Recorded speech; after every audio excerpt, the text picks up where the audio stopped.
মানব সেবার জন্য। আর যাকাত দিতে হয় রবের দিদারের জন্য। রবের দিদারের জন্য যাকাত দিবা, নিজের আত্মপরিচয়ের জন্য যাকাত দিবা, নিজের কদর হওয়ার জন্য যাকাত দিবা। এখন তোমরা যাকাত দিয়া দিছ শতকরা 2.5 টাকা, হাজারে 2.5,000। আর যাকাত দিছে কে? যাকাত দেওয়া শিখাই দিছে আমাকে মাওলা হুসাইন। যাকাত দেওয়া আমাকে শিখাই দিছে মাওলা আলী আলাইহিস সালাতু ওয়াস সালাম। অনেকেই আছেন এখানে। একটুটুক যেটা আজকের মূল উদ্দেশ্য ছিল সেটা হইল যাকাত বিষয়ে একটু আলোচনা করতে চাই। যাকাত, সালাতের আলোচনা তো করছি, ইউটিউবে আছে, ফেসবুকেও আছে। যাকাতের আলোচনাটা করতে চাই। কোরআনে 2টা শব্দ উচ্চারণ হয়েছে, একটা হইল সাদাকা আর একটা হইল যাকাত, তাই না? সাদকার যাকাত কি এক জিনিস? দেখেন আপনারাও বলেন সাদকার যাকাত এক জিনিস না, কোরআনও তাই বলছে। সাদকা কিসের হয়? মালের। সাদকা দিতে হয় মাল দিয়া, সদকা দিতে হয় মালের। আর যাকাত কিসের হয়? নফসের, প্রাণের। সদকা কেন দিবেন? আল্লাহর মহব্বতে। সদকা কাকে দেওয়া যায়? সদকা দেওয়া যায় মানুষকে। সদকা সম্পর্কে যতটি আয়াত আছে প্রতিটা আয়াতে মানুষকে ইন্ডিকেট করা হয়েছে, মানুষকে ওইখানে বলা হয়েছে যে তোমরা মানুষকে সদকা দাও, তোমরা রসুলের প্রেমিকদের সদকা দাও, মুসাফিরকে সদকা দাও, রুগীকে সদকা দাও। সদকার যে আল্লাহর মহব্বতে মাল খরচের জায়গা আল্লাহ কোরআনে দেখাই দিছে 6টা জায়গায়। সূরা বাকারার 177 নম্বর আয়াতের বাংলা অনুবাদটা পড়ে দেখবেন, আরবিটাও পড়ে দেখবেন। কয় জায়গায়? 6 জায়গায়। সদকা মানুষকে দেওয়া যায়, যাকাত কখনো মানুষকে দেওয়া যায় না। যাকাত কাকে দেওয়া যায় না? মানুষকে। যাকাত কাকে দিতে হয়? যাকাত দিতে হয় আপন রসুলকে এবং আপন রবকে। রসুল যাকাত নেবে এবং রব যাকাত নেবে। এর জন্য আওলাদে রসুলের জন্য সদকা হারাম। রসুলের জন্য সদকা হারাম, কারণ তিনি দাতা, সদকা তারা খায় না। আর রসুল যাকাত নেয়। প্রতিটা উম্মত রসুলের মুরিদ আপন রসুলকে যাকাত দিবে। যখন প্রতিটা মুরিদ, প্রতিটা সাহাবী আপন রসুলকে যাকাত দেয়, তখন সেই রসুল যখন তার যাকাত গ্রহণ করে তখন সে রবের দিদার পায়। যাকাত দিতে হবে, এর জন্য কোরআনে যাকাত দেওয়া ফরজ। বলছে ইয়া আইয়ুহাল্লাযীনা আমানু আকিমুস সালাত ওয়া আতুজ যাকাত। বলছে না, হে আমানু। কাকে কইছে? আমানুকে। যাকাত কে দিব? আমানু। কোন মানুষ যাকাত দিতে পারে না, মানুষকে যাকাত দিতে বলা হয় নাই। কোন সুদখোর, ঘুষখোর, বাটপার, চোর, সিটার, দাউর এগুলা যাকাত দেওয়ার হুকুম নাই। এগো কোন শক্তির পূজারী, জালিম, তাদের যাকাত দেওয়ার হুকুম আছে? নাই। কোন কাফেরের উপরে যাকাতের হুকুম নাই, মুশরিকের উপরে নাই, জালিমের উপরে নাই, মুজরিমুনের উপরে যাকাতের হুকুম নাই। এমনকি যাকাত দেওয়ার কথা মুমিনকেও বলা হয় নাই। মুমিন সে কখনো যাকাত দেবে না, হুকুম নাই।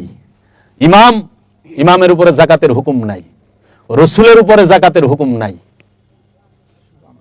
আমানু যাকাত দিবে। আমানু যাকাত কি দিবে? যাকাত কি? যাকাত কি মালের হয় না? প্রত্যেকটা নবী এবং রসুলের উম্মতের উপরে যাকাত ফরজ ছিল। সালাত এবং যাকাত, সেটা কি আনুষ্ঠানিক যাকাত, মেজাজি যাকাত? যাকাতেরও 2টা দিক, একটা মেজাজি, একটা হাকিকি। সমাজে বোঝানোর জন্য সৎকারে যাকাত বানায় ফেলাইছে, আবার যাকাতে নেওয়ানের একটা জায়গাও বানায় ফেলাইছে। কি? এলাকার কতটি এতিম বাচ্চারে দইরা খুলে ফেলাইছে একটা এতিম খানা। বাস, আমাদের যাকাত সব এখানে ঢুকুক, আপনাদের যাকাত আরো আছে জায়গা, আপনারা তো জানেনি কোন হানে নেয়। হ্যাঁ, এরা আবার কেঁপে যাবো কইলে যাকাত ফাউন্ডেশন আছে। আচ্ছা, এটা হলো মেজাজি যাকাত, টাকার যাকাত। এখন আমার কাছে প্রশ্ন হইল, মহানবীর জমানায় মনে হয় কোন এতিম আসিল না। মহানবী কয়টা এতিম বাচ্চা ধইরা যদি একটা মাদ্রাসা এতিমখানা করতো, কারণ দরকার ছিল না? করলে কিন্তু আমার অবস্থা খারাপই আছিল। যদি মহানবী কাজটা করতো তাহলে কিন্তু খারাপ আছিল। মহানবী কিন্তু করে নাই। কিন্তু মহানবীর সাহাবীদের মধ্যে জায়গা এতিম পোলাবানা ছিল না? এতিমখানা তো খুলে নাই মহানবী, এতিমখানায় খুলে বসে। এতিম কি খালি এতিমখানার মধ্যে থাকে? স্কুলে এতিম নাই? কলেজে এতিম থাকে না? ইউনিভার্সিটিতে এতিম থাকে না? পাড়া মহল্লা এতিম থাকে না? আত্মীয় স্বজনের মধ্যে এতিম থাকে না? ঘরের মধ্যে এতিম থাকে না? থাকে তো। তাই সব এতিমকে ভালাই থুয়ে যায়, খালি এহেনেই ঢুকেন। তখন একটা সুন্দর কথা বলে, এরা না কোরআনের পাখি, এই পাখিদেরকে খাওয়ান। আশ্চর্যের বিষয়, আল্লাহ তুই কথা বলে নাই, রসুল তুই কথা বলে নাই। রসুল বলছে এতিমকে সাহায্য করো। এই এতিমের মধ্যে আবার দুই প্রকার এতিম আছে, একটা হাকিকি এতিম, একটা মেজাজি এতিম। মানে বিল গ্রেস মরে গেলে বিল গ্রেসের পোলাপান এতিম হইব, হইব? জোগারবার্গ মরে গেলে জোগারবার্গের পোলাপান এতিম হইব না? মেসি মরে গেলে মেসির পোলাপান এতিম হইব? যা 10,000 টাকা লয়ে যাইন, এতিমরে দিয়ে আইন, হইব? ওটা হলো মেজাজি এতিম। আর হাকিকি এতিম কারা? এই হাকিকি এতিমের কথা আল্লাহ বলছে, কারণ আল্লাহ শয়তানের ইবাদত যারা করে এগুলো চিন্তাই করে নাই। শয়তানের ইবাদত যারা করে এগুলো কোনো হুকুমই দেয় নাই আল্লাহ। কোরআনের জগতে কেউ বাইর করা পারবো না যে শয়তানের ইবাদত যারা করে তাকে আল্লাহ কোনো হুকুম দিছে। আল্লাহ সমস্ত হুকুম দিছে যে রসুলকে মানছে, রসুলকে মানার সাথে সাথে আল্লাহ হুকুম করছে, রসুল হুকুম করছে। যেই পর্যন্ত কেউ রসুলকে মানে নাই, ওই পর্যন্ত আল্লাহ বলে নাই ইয়া আইয়ুহাল্লাযিনা আমানু। আল্লাহ কোরআন কোথাও কইছে ইয়া আইয়ুহান নাস আকিমুস সালাত, এ মানুষেরা সালাত কায়েম করো না। কারণ মানুষ শয়তানের ইবাদত করে, মানুষ শয়তানের ইবাদত করে, কিন্তু মানুষ শয়তানের ইবাদত করে না, রসুলের আনুগত্য করে, রসুলের অনুসরণ করে। এর জন্য যখনই কইবা আমি রসুলের কাছে বায়াত হইলাম, তখনই আল্লাহ কইব ইয়া আইয়ুহাল্লাযিনা আমানু, রসুল কইব ইয়া আইয়ুহাল্লাযিনা আমানু আকিমুস সালাত, সালাত কায়েম করো। সালাত কেন কায়েম করবা? নফসকে তাজাক্কা করার জন্য, জাক্কা করার জন্য, নফসকে পবিত্র করার জন্য, তাজকিয়া করার জন্য। এই নফসকে পবিত্র করার নামই যাকাত। এই নফসকে পবিত্র করতে হবে, নফসকে পবিত্র করার নাম যাকাত। যাকাত যেই পর্যন্ত না দিতে পারবা ওই পর্যন্ত সালাতে দাঁড়াইতে পারবা না। আর যাকাত এবং সালাত যেই পর্যন্ত না করতে পারবা সেই পর্যন্ত যাইয়া তুমি সেহরির উপযুক্ত হবা না, ইফতারের উপযুক্ত হবা না। ইফতার না করলে সেহরির উপযুক্ত হবা না। সেহরি না হইলে পরে তখন যাকাত এবং সালাত এই দুইটার উপযুক্ত না হইলে, এই দুইটা যদি কমপ্লিট না হয় তুমি ইফতার করতে পারবা না। ইফতার না করলে সেহরি করতে পারবা না। সেহরি না হইলে তোমার কদর হবে না। আর কদর না হইলে জীবনে ঈদ নাই, সারা জীবনে ইন্না লিল্লাহি ওয়া ইন্না ইলাইহি রাজিউন। মৃত্যুকালে বয়স হয়েছিল 54 বছর 3 দিন 7 ঘন্টা 6 সেকেন্ড, এরকম কইব খালি। দেখবা খবর যদি বিবিআইপি হোক, আর যদি ঠেলা গাড়ি আলাতে তো খবরই দেয়, মাইক দিয়েও ঠিক মতো কই পারছে না, খবরের চ্যানেলে কইতে কইব। বড় লোক হইলে ঘন্টায় ঘন্টায় মাইকিং করে, আর ঠেলা গাড়ি আলা হইলে একবার কয়, তাও কত কষ্ট না রে। তাহলে তোরা তো ঈদে জবর খুশি হয়ে যাস গা, এটা মেজাজ ঈদ। যার কদর হয় হেরাবার ঈদ হয় কেমনে রে? যে নিজের চিনে নাই হেরাবার উরস হয় কেমনে? তেমনি পিসাব আর উরস আছে। রুহের সাথে যার যে নফসের সাক্ষাৎ নেই হেরাবার উরস হবো কেমনে? যে হাঙ্গাই করে নাই হের বাসুর হয়। উরস মানেই তো বাসুর। উরস ফার্সি শব্দ, বাংলা হলো বাসুর। তো বিয়াই তো করেন নাই মিয়া, বাসুর করবার লেগেছে খাইলে চকিতে। তখন বাসুর এলে খাইলে চকিতে হয়, আর নাহলে কুল বালিশের লোক হয়। বিয়া করে নাই তো, বিয়া করলে বউর সাথে বাসর হইব। ওই সময় দেখ যার উরস হয় সে উন্মাদ, সে এশকে নাচ বার লইছে, জুনুনে নাচতাছে। হালে আল্লাহর ওলি, দেখ না আল্লাহর ওলি তার নিজের রূপ দেখে নিজে নাচে, তার রবের রূপ দেখে সে নাচে, খুশিতে নাচে, আত্মহারা হয়ে নাচে। আপন মুর্শিদের রূপ দেখা, নিজের রূপ দেখা, রবের রূপ দেখা সে নাচতে আছে। আর উনি থুম ধরে বয়ে রয়েছে, তার মানে বুঝতে বহন্তরী নাচার মতো উপযুক্ত হয় নাই। দুরা সাপ, ফনা তোলা পারে না, বিন বাজতে আছে কিন্তু ফনা ওঠে না। বাবা জাহাঙ্গীর কইছে সবাই সাপ, সব সাপের নাম সাপ, কিন্তু ফোনা আল্লাহ সবাই দেয় নাই। এক তারের বিন বাজা 20 জাতি সাপ ফনা তুইলা নাচবো, উন্মাদ হয়ে যাবো গা। তখন থাপাতে যায় ধরো, দেখ যখন জাতি সাপ পাগলের মতো নাচে, ওরে ধরা কোনো ব্যাপারই না। এর লেগা যারা বাই দেয় বেদে তারা কি করে বিন লইয়া ঘুরে, কারণ এমনি দরবার গেলে সুবল দিব, এর লেগা পাগল কইরা ধরে ঠাস কইরা। আর দুরা সাপ কি করে, ওই দুরা সাপরে আইনা জাতি সাপের লগে খাড়া করবি, এক তারের বিন বাজাবি। বাবাই কইতো মনা বাই দেয়, ও মনে কানে শুনে না, 16 তারের বিন বাজাও। 16 তারের বিন বাজায় দুরা সাপের তার জবান নাই, বউ আবার সেই কইব আমার কানের পর্দা ভাইটা গেল, তুই 100 তারের বিন বাজাইলো আমার ভনা উঠতো না। কি রে আল্লাহ আমার ভনাই দেয় নাই, আমার নসিবে তো ভনাই নাই, আমি ভনা তুলুম কেমনে? ওই জন্য নসিবে ভনা আছে, ও এক তারের বিন বাজাইলেই নাচা শুরু করে। এর জন্য যাকাত কি, আল্লাহ রাব্বুল আলামিন তোমাকে যাহা কিছু দিয়েছে, তোমার যে ব্যক্তি স্বাধীনতা সবচেয়ে বড় যে দান, এই ব্যক্তি স্বাধীনতা, তোমার ইচ্ছাটা, এই সুস্থতা, এই ধন সম্পদ, এই দৃষ্টি, এই শ্রবণ, এই দম, এই জবান, এই যৌবন, এই জীবন, সমস্ত কিছু আপন মুর্শিদের কদমে উৎসর্গ করা, আপন মুর্শিদের কাছে উৎসর্গ করা, আপন রবের কাছে। কারণ এগুলো সব রব দিছে। রব সমস্ত কিছু, দৃষ্টি দিছে রবে, শ্রবণ দিছে রবে, সমস্ত কিছু দিছে রবে, জবান দিছে রবে, এই গ্রাণ নেওয়ার শ্বাস প্রশ্বাস রবে দিছে, এই জীবন যৌবন রবে দিছে, সাথে ইচ্ছাটাও দিছে। এই সমস্ত কিছুর সাথে নিজের ইচ্ছাটা সহ যখন আপন রসুলের কদমে, সমস্ত কিছু আপন রবের কদমে এনে সার করবা, উৎসর্গ করবা, যদি তখন আল্লাহর হাবিব, আল্লাহর রসুল কবুল করে নেয়, আল্লাহর ওলিয়ে কামেল কবুল করে নেয়, তোমার জাকাত হয়ে গেছে। এর জন্য জাকাত কোনো নতুন বিষয় নয়, জাকাত 1400 বছর ধরে নয়, জাকাত বাবা আদম আলাইহিস সালাতু ওয়াস সালামের উম্মত থেকে শুরু কিয়ামত পর্যন্তই জারি থাকবে। এর জন্য যাহারাই আমানু হবে তাহারাই জাকাত দিবে। জাকাত তো ধনীকে দিতে বলে নাই। সারা কোরআনে কি আছে যে হে ধনী লোক তোমরা জাকাত দাও? ও মিয়ারা, আছে কি? হে আমানু জাকাত দাও না? তাহলে আমাদের সমাজে বানায় ভালাইছে 5টা ইবাদত মূল, কি? নামাজ, রোজা, হজ, যাকাত, কুরবানি, আর তার সব কিছুর প্রথম হইল ঈমান, কালেমা পাঠ করা। কালেমা কি হওয়ার বিষয় না পাঠ করার বিষয়? কালেমা হইতে হবে, পাঠ করার বিষয় না। পড়া তো যে কেউ পারে, সবাই হইতে পারে না। পাঠ সবাই করতে পারে। এর লিগা কোরআন মুখস্থ করা, কোরআনের অনুবাদ পড়া এক বিষয়। কোরআন সবাই আরবি হিফজ করে পড়তে পারে, কোরআনের অনুবাদও সবাই পড়তে পারে, কিন্তু কোরআনকে নিজের নফসের উপরে তাফসীর সবাই করতে পারে না। কাগজের উপরে অনেক আলেম কোরআনের তাফসীর করছে, কিন্তু সে তার নিজের নফসের উপরে কোরআন তাফসীর করতে পারে নাই। ইবনে তাইমিয়া পারছে নিজের নফসের উপরে কোরআন তাফসীর করতে? পারে নাই তো। পারলে কেমনে মহানবীর বিরোধিতা করে, কেমনে ওলি আল্লাহর বিরোধিতা করে? আব্দুল ওয়াহাব নাজদি পারছে? পারে নাই তো। আল্লাহর নবীর সম্পর্কে আজে বাজে কথা লিখছে তার কিতাবে তাওহীদে, কাশফুস শুহবাতে।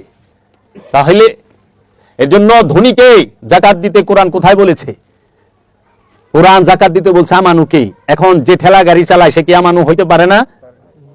পারে না? পারে তো। যে মুচি জুতা শিলায় সে কি আমানু হইতে পারে না? কারণ আমানু হইল কলবের বিষয়। ঈমান কোথায়, কিসের বিষয়? কলবের। আর মাল পানি কলবের বিষয়, পকেটের বিষয়। মাল পানি সিন্ধুকের বিষয়, ব্যাংকের বিষয়, দুনিয়ার বিষয়। মাল পানি হলো পৃথিবী এবং দুনিয়ার সাথে যুক্ত। মাল পানি কখনো কলব, নফস এবং রুহের সাথে যুক্ত নয়। এর জন্য কলবের সাথে শয়তান থাকলে শয়তান লইয়াই মরণ লাগবো। আর মরণের আগে এক মুহূর্ত আগে শয়তান নফস থেকে সইরা যায়, আসসালামু আলাইকুম ভাই সাহেব, আপনি যান, আমি তোমার সাথে এতদিন দোস্তি করলাম, হাতে হাত দিয়ে ঘুরলাম, দোস্ত তুমি কই যাও? আরে কি কও, আমার তো এটা ডিউটি আছিল, তোমার চাইনা জাহান নামে ফালানি। আমি আমার ডিউটি পালন করছি, তুমি জানো। ইন্নী আকিফুল্লাহ রাব্বুল আলামিন, আমি গেলে আল্লাহরে পরিপূর্ণ ভয় করি এবং বিশ্বাস করি। এটা আমার ডিউটি, আমি আল্লাহ থেকে ছায়া লইছি। এটা ছায়া ডিউটি, আমি আমার দায়িত্ব পালন করতেছি। কর্তব্যরত চিকিৎসক ঘোষণা করেছে রোগী অপারেশন সাকসেসফুল, কিন্তু মইরা গেছে গা। উনি তো কর্তব্যরত, অপারেশন সাকসেসফুল করে দিছে, কিন্তু রুগীরে মেরে হালাইছে। এরা মনে করে যে হ্যাঁ ওই মাইনছেরে কালেমা হুনাবি নাকি রবেরে কালেমা হুনাবি? তারা তো মাইকদাম মাইনছেরে হুনাইতেছ কালেমা। কালেমা হুনাই দেব রবেরে। রব কই থাকে? দিলে, অন্তরে। হাসরের মাঠে দেহ উঠবো না নফস উঠবো? নফস উঠবো। জাহান নামে নফস যাইব না দেহ যাইব? আচ্ছা, কলেমা কি পরাণের বিষয়? হুজুর আহেন, আমার বাপের আখেরি টান উঠছে, কলেমা পড়াইবেন। হ্যাঁ আইছে, কলেমা পড়াইবে। নিজেই তো কান্নার যুক্ত নফস, হ্যাঁ আবার কলেমা পড়াইব? আরবি জানলে কলেমা পড়ান যায় না। এর জন্য আমানু যদি মুচি হয়, আমানু যদি ঠেলা গাড়িওয়ালা হয়, আমানু যদি দিন মজুর হয়, আমানু যদি সে মেথরও হয়, কর্ম এটা জাগতিক কর্ম, এটা হলো তার পেট চালানের কর্ম। কিন্তু সে আমানু হইতে পারে, তার আমানু হওয়ার অধিকার আছে। আমানু সে প্রতিবন্ধী, সেও হইতে পারে, পারে না? আমানু সে মাজুর হইতে পারে না, রুগী হইতে পারে না, অসুস্থ হইতে পারে তো। এখন যাকাত যদি ধনীর জন্য ফরজ হয়, তাইলে এই আমানুরা তো সব বাদে গেল। আমানু তো সব স্থানে আছে, সবানে আছে না? ইমানদার, বিশ্বাসী। আরে যায় দেহগা কসাই গিরি কাম করে, ওলিয়ে কামেল গুস্ত বেছে, এরকমও আছে। ওলিয়ে কামেল জুতা পালিশ করতেছে, ওলিয়ে কামেল। ওটা হলো তার কর্ম, পেট চালানের। সে হালাল উপার্জন করে, সে কর্ম করে খায়, হালাল উপার্জন। ওইটা কর্মের সাথে ইমানের সম্পর্ক না। ইমানের সম্পর্ক হলো মহব্বতের সাথে। যার যত বেশি মহব্বত তার ইমান তত গভীর, যার যত বেশি মহব্বত তার তত বড় কুরবানি। সবচেয়ে বড় কুরবানি দিতে পারে সবচেয়ে বড় প্রেমিক। জগতে সবচেয়ে বড় প্রেমিক কে? সর্বশ্রেষ্ঠ প্রেমিক কে? জগতে সর্বশ্রেষ্ঠ প্রেমিক মহানবী, স্বয়ং প্রেম। জগতে সর্বশ্রেষ্ঠ প্রেমিক মা খাদিজাতুল কুবরা, জগতে সর্বশ্রেষ্ঠ প্রেমিক মা ফাতেমাতুজ জাহরা সাইয়্যিদাতুন নিসা, জগতে সর্বশ্রেষ্ঠ প্রেমিক মাওলা আলী আলাইহিস সালাতু ওয়াস সালাম, আর জগতে সর্বশ্রেষ্ঠ কুরবানি করনে वाला মাওলা হুসাইন। মাওলা হুসাইন যে সমস্ত নবীগো পিছে ফেলায় দিছে কুরবানিতে। ইব্রাহিম খলিলুল্লাহর কুরবানি মাওলা হুসাইনের সামনে কিচ্ছু না। ইব্রাহিম নবী স্বপ্নে দেখছে সন্তানকে কুরবানি করতেছে, আর মাওলা হুসাইন সম্মুখে খাড়ায় দেখছে তার সন্তানকে কুরবানি করতেছে এবং পাঠায় দিছে। ইব্রাহিম নবীর কাছে পশু জবা হয়েছে, আর মাওলা হুসাইনের কাছে মাসুম কুরবানি হয়েছে। মাসুম যার কাছে কুরবানি হয় সেই হলো মাওলা হুসাইন।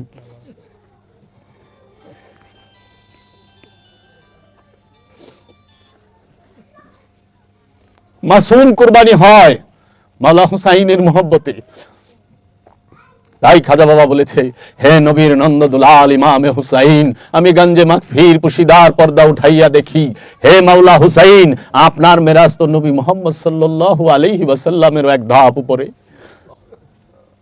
আপনার মেরাজ মহাপ্রভু মুহাম্মদ সাল্লাল্লাহু আলাইহি ওয়াসাল্লামের সর্বশ্রেষ্ঠ প্রেমিক, সর্বশ্রেষ্ঠ শাহাদাতকারী মাওলা হুসাইন।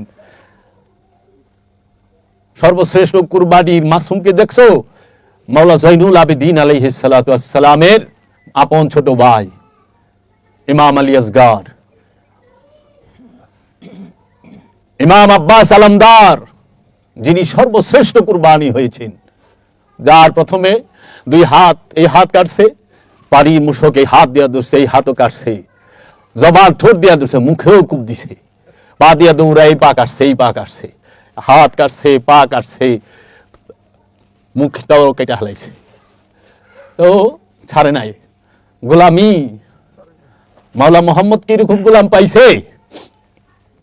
মাওলা মোহাম্মদের সাহাবীর মধ্যে মুনাফেক আছে, মাওলা হুসাইনের সাহাবীর মধ্যে কোনো মুনাফেক নাই, আছে আশেক মহাপ্রেমিক। তাই খাজা বাবা এমনি বলে নাই, দিন হাসতে হুসাইন, দিনে পানা হাসতে হুসাইন।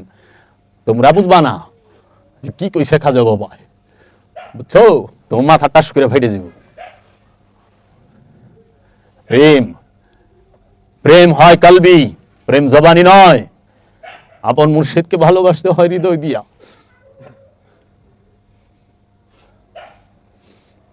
তোমরা খালি বাহিরটাই দেখো, ভেতরটা দেখলা না। যার প্রতি নিঃশ্বাসে প্রশ্বাসে আপন মুর্শিদের কথা, আপন মুর্শিদের খেয়াল আছে, তার জীবনে জাহান্নাম পুরাইতে পারে না, পুরাইব না। জাহান্নাম তার লেগে হারাম। ওই যে কয় না, রসুল একবার দেখলে জাহান্নাম হারাম হয়ে যায়। আরে তোর নিঃশ্বাস প্রশ্বাসে যদি তোর রসুলের স্মরণ থাকে, তোর রসুলের খেয়াল থাকে, তোর রবের স্মরণ থাকে, তোর রবের খেয়াল থাকে, তোরে জাহান্নাম পুরাইব কেরা কইছে?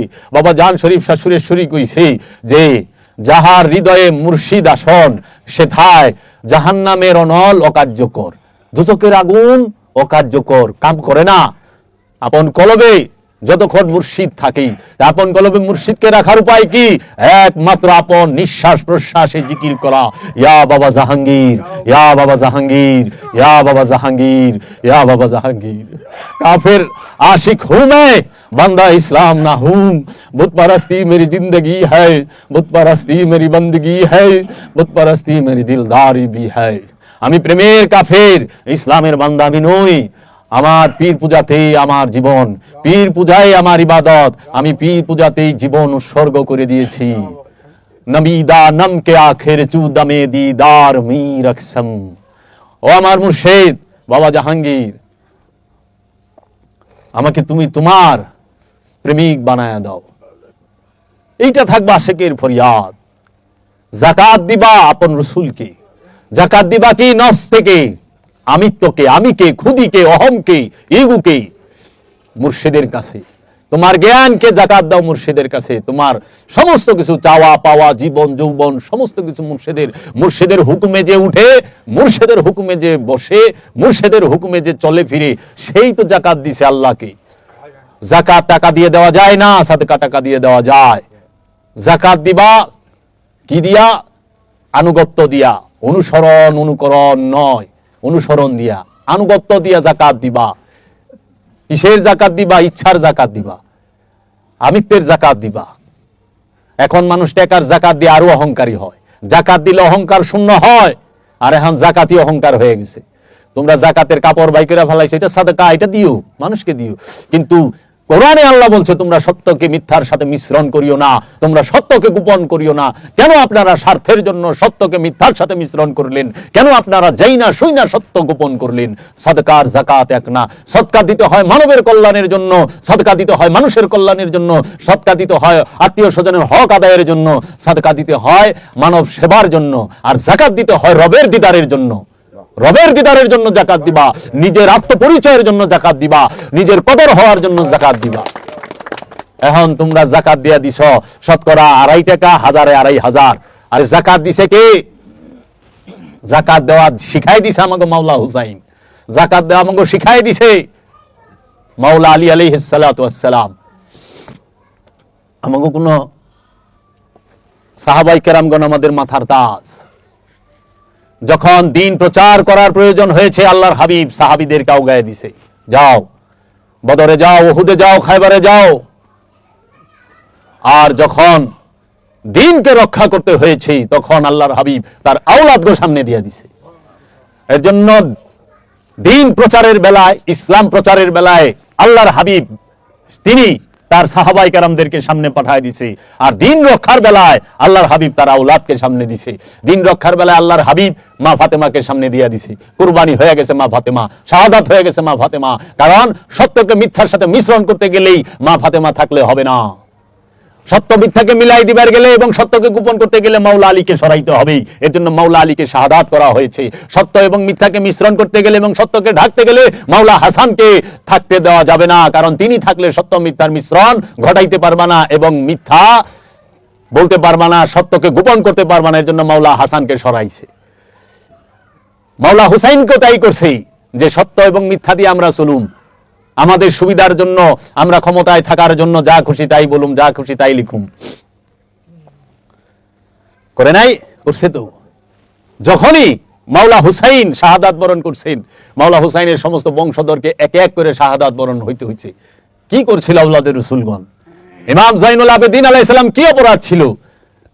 হ্যাঁ, ইমাম আলী নাকি ইমাম আলী থাকি ইমাম হাসান আশকারি, ইমাম বাকের আলাইহিস সালাম, ইমাম জাফর সাদিক আলাইহিস সালাম, ইনাদেরকে যে শাহাদাত করা হইল, কে কে শাহাদাত করছে? আব্বাসিয়া রাজারা, উমাইয়া রাজবংশের খলিফারা, আব্বাসিয়া রাজারা তাদেরকে শাহাদাত করলো। তাদের কি অপরাধ ছিল? কিন্তু সিয়াসেত্তার বড় বড় 6 জন হাদিস লেখক একদিনও জেল খাটে নাই।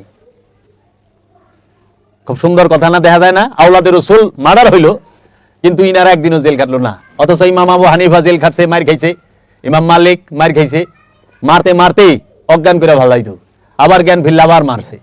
রাজারা, এই আব্বাসিয়া রাজারা একটু তৌলায় দেখবেন না, কারণ কি গোড়ায় গলত, ডাল মে কুছ কালা হ্যায়। কে কইব সত্য? কেউ একটু বাধাও পায় নাই। তারা সরকারি ভাবে ছাপা হয়েছে, একটু বাধা তারা পায় নাই।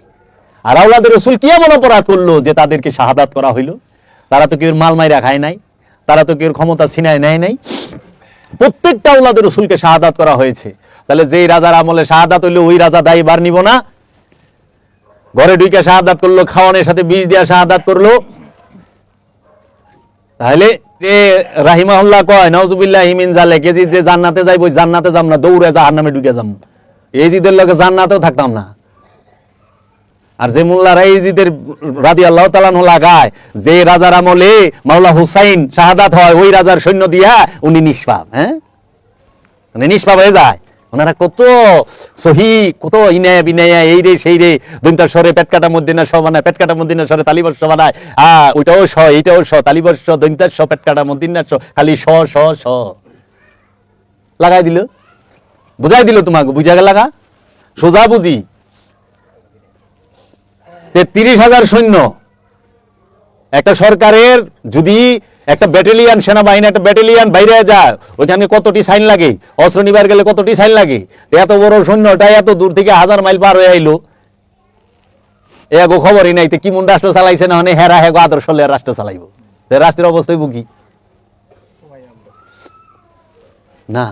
কাজেই ষড়যন্ত্র আছে। সুফিবাদের প্রতিটা মানুষ এক একটা প্রদীপ, প্রতিটা মানুষ। তোমরা জ্ঞান করবা, বিচার করবা, শিখবা, ধ্যান করবা, তাইলেই পাইবা। এর জন্য যাকাত ধনীকে দেওয়ার কথা কোরআন বলে নাই, কারণ আল্লাহর ইবাদত কখনো উঁচা নিচা হইতে পারে না। অনেক 5টা নামাজ, রোজা, হজ, যাকাত, কুরবানি, 2টা গরিব করা পারে। কোনটা? নামাজ আর রোজা, এই 2টা।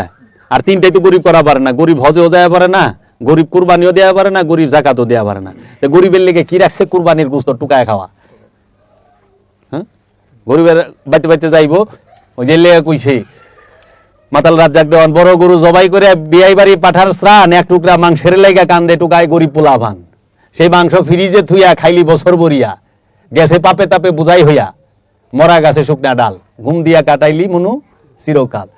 আছে কোরআনের বচন সূরা আল ইমরানে, সূরা আম্বিয়ায় আছে কোরআনের বচন, দাও প্রাণ প্রিয় ধন, গরু কি তোর এতই আপন যা মনে লয় তাই করিস, গরু কি তোর এতই আপন যে রক্তে হইলি লাল। কোরআনের বচন আছে প্রিয় জিনিস কুরবানি করো। সবচেয়ে প্রিয় জিনিস কি? দেখলো সন্তান। সন্তান কি আসলেই প্রিয়? না, সন্তানের থেকেও বেশি প্রিয় একটা মানুষের কাছে তার ইচ্ছা। কারণের পিছনেও কারণ থাকে, দৃষ্টির পিছনেও দৃষ্টি থাকে, সূক্ষ্মরও সূক্ষ্ম দৃষ্টি থাকে। তুমি ছোটখাটো ইচ্ছা ছাড়া পারছো সন্তানের লেগা, বড় ইচ্ছা ছাড়তে পারছো? সূক্ষ্ম ইচ্ছা ছাড়তে পারছো? এর লেগা বাবা জাহাঙ্গীর বলছে পুলসিরাত কি জানো? পুলসিরাত কারে কয়? পুলসিরাত পার হওয়া বড় কঠিন। মানে তোমরা বানাইছো পুলসিরাত হলো ব্রিজ, নিচে আগুন জলবা লইছে, আর ব্রিজের উপরটা তোমরা দৌড় দিবা একেবারে হীরার চেয়ে ধারালো, চুলের থেকে চিকুন, কেমনে দৌড় দিবা? খালি দৌড়ে যদি আমল ভালো হয় তাইলে পার হইতে পারবা। কথা তো কইছে সঠিক, কিন্তু তোমাকে ব্যাখ্যা দিছে ভুল। কথা সঠিক, ব্যাখ্যা ভুল। তাহলে তোমরা পদ্মা সেতুর মতো একটা ব্রিজ মনে করতেছো, যমুনা সেতুর মতো। এমনি তো রেলও চলো, এমনি তো বাস চলে, প্রাইভেট লেগে লাগা হইব না। বলছে রাত হচ্ছে তোমার মনের সূক্ষ্ম থেকে সূক্ষ্ম যে ইচ্ছাটি, আমিত্বটি, সেইটিকে বলা হয় বলছে রাত। সূক্ষ্মেরও সূক্ষ্ম ইচ্ছাকে ছিঁড়ে ফেলা, এটা হীরার থেকেও ধারালো, চুলের থেকেও চিকুন। কারণ সূক্ষ্মেরও সূক্ষ্ম পর্দা যে ইচ্ছা, সেটা তো চুলের থেকেও চিকুন। এর লেগা বাবা বুঝাইতে যে একদিন বলছিল, গুরু নানক, তার পীরের নাম বাবা বাহালুল দানা। তার পীরের যায় কইতেছে, বাবা আমি কেন জবরুত মুকাম থেকে লাহুতে যাইতে পারতাছি না, এত কঠিন সাধনা করার পরেও। তখন বাবা বাহালুল দানা বলতাছে গুরু নানককে, নানক, তোমার মনের মধ্যে 3টা সূক্ষ্ম পর্দা আছে, পাতলা পর্দা, সূক্ষ্মের সূক্ষ্ম পর্দা, যে 3টা পর্দার কারণে তুমি এই জবরুত মুকাম থেকে লাহুতে যাইতে পারতাছ না। তখন জিজ্ঞেস করলেন, দয়াল সেটা কি? তখন বলতেছে, গুরু নানক, তুমি চাচ্ছ দুনিয়ার মানুষ তোমাকে চিনুক এবং জানুক। লাহুতে যাওয়ার পথে এইটা একটা সূক্ষ্ম বাধা, সূক্ষ্ম পর্দা। গুরু নানক, তুমি চাচ্ছ তোমার গলায় অনেকগুলো হার, ফুলের মালা পড়ুক, মানুষ তোমাকে চিনুক, মানুষ তোমাকে জানুক, এইটাও সূক্ষ্ম পর্দা, মামুলি চাওয়া, সূক্ষ্ম পর্দা। গুরু নানক, তুমি চাচ্ছ সবাই তোমাকে বলুক গুরু নানক জিন্দাবাদ, নানক জি জিন্দাবাদ, এইটাও পর্দা। দেহ পুলসিরাত পার হওয়া এত কঠিন। এলে কইছে খুব দ্রুত পার হইবা, আমল ভালো হইলে, আমল ভালো হইলে পুলসিরাত পার হইতে পারবা। ঠিকই তো কইছে। একমাত্র আপন মুর্শিদের ধ্যানে ইচ্ছা নাই। ওই যে যাকাত যদি দিতে পারি, আমার কোনো ইচ্ছা নাই, তোমার ইচ্ছা। এই জন্য কোন এক আল্লাহর ওলি বলছেন যে কি, আল্লাহর ওলি বলতেছেন, মেরে মাওলা তেরি মর্জি জৈসা চাহে ওইসা রাখে। মেরি মাওলা, জয় গুরু বাবা, আসেন। মেরি মাওলা তেরি মর্জি জৈসা চাহে ওইসা রাখে। বসেন বাবা। আমার মাওলা তোমার মর্জি, তোমার ইচ্ছা, যেমন চাও তেমনি রাখো। এর জন্য যদি জিজ্ঞেস করে সুফিবাদী মানুষকে, ভাই কেমন আছেন, দয়াল ভালো রাখছে। কেন? আল্লাহ ভালো রাখছে বলে। কেন? কারণ আল্লাহ যেভাবেই রাখছে, দয়াল যেভাবেই রাখছে ওইভাবেই ভালো আছে। বীজ ব্যথা আছে, সমস্যা নাই, তারপরেও তো আল্লাহ রাখছে। দয়াল যেমনে রাখছে অমনে। শুক্রিয়া, শুক্রিয়া। বাবা একটু বসেন। এই শুক্রিয়া করতে হবে। এর জন্য জাকাত কি আর সদকা কি? সদকা হইল টাকা দিয়া দেয়, সদকা সম্পদ দিয়া দেয়, আর জাকাত দেয় নফস দিয়া। নফসের থাকে ইচ্ছা, সম্পদের কোনো ইচ্ছা থাকে না, টাকারও কোনো ইচ্ছা থাকে না, নফসের ইচ্ছা থাকে। এই জন্য যেই আমলে টাকা ছিল না ওই আমলেও জাকাত ছিল, যে আমলে সম্পদ ছিল না ওই আমলেও জাকাত ছিল, যে আমলে দলিল ছিল না জাগা জমির সেই আমলেও জাকাত ছিল, ছিল না? যে আমলে পোশাক ছিল না সেই আমলেও জাকাত ছিল। নাকি রে বাবা? অনেক জাকাতের কাপড় দিয়ে তোরা শৈল ডাকস, আবার জাকাতের কাপড় বানাইছস খুব সস্তা, 150, 200, 250, 300 হইলে পাওয়া যায়। ঈদের পাঞ্জাবি পিনতে 2500 দিয়া, আর জাকাতের কাপড়টা দেয় 350 দেয়। এই জাকাত দিয়ে আল্লাহরে খুশি করে ফেলাইবা। নিজেই তো খুশি হইনি, আল্লাহ খুশি বুকুর থেকে। আবার জাকাত আইছে 10 লাখ, দিছে 2 লাখ, বাকি 8 লাখ পগার পার।